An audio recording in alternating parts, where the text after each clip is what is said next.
and we're going to see it says puller 3. This is puller 3, okay? The 3K is puller 1, the 6K is puller 2. You know, I'll do this. Why don't you come over here? The 6K is puller 2, and the 10K is puller 3. If we wanted to adjust that, all we would have to do is hold down on this puller select button, and it'll identify what puller it's set for. And if you needed to change it, let's say to puller, or to the 3K, you'd put it on puller 1, and then you'd hold this back down. It's going to recalibrate itself, identify the puller it's set for, and you're good to go. So very user friendly, so we'll just reset it again to puller 3.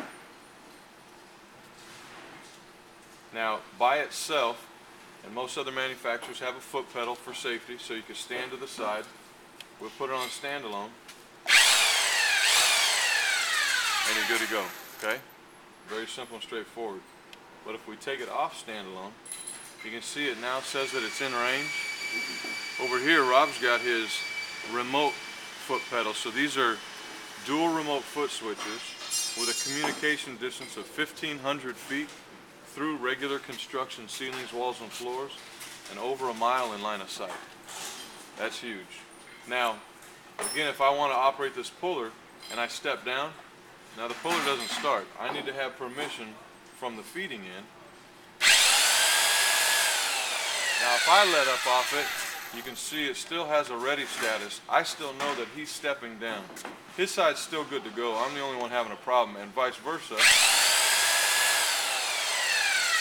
It won't run unless both feet are on it. That's huge, okay? Now here's another good example of how this comes in a wire from the house. That's pretty slick. You sit at the house. Freestand. Yeah. I'm sorry, y'all, but that's pretty slick. I see a padded chair coming. Now this is an important side of the pull, but really, what is your most important side? Not feeding. Absolutely. You gotta feed. Absolutely. It's where the product's going in. It's where the risk of injury is. And if they are subject to whoever's operating this puller, and if you're using a radio and whoa sounds like go and all that good stuff, that could be problematic. And so all he has to do, he doesn't even have to think. If something goes wrong, he just picks up his foot, and everybody configured to do that under the worst of conditions. Okay? Now, if you get down in the basement where you've got a lot of concrete and steel, obviously it's going to start hindering that signal. But what we do have is 100-foot antenna extension. So this will unscrew. You could put the 100-foot antenna extension on, throw it outside of a door, put it down an elevator shaft, whatever you need to do. Put it up a stairwell. You could put one on each of them and really, close that gap a little bit better, okay?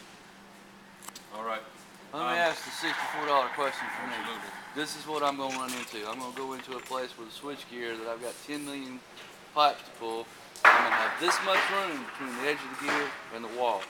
With Greenlee, I can either take the wheels off, I can put the floor base down. This cart is real limited to getting in a tight spot. Where's the floor base for this boom that I can take it and put it down in a little space where I got to get into? Sure, no, and that's a great question. If you look at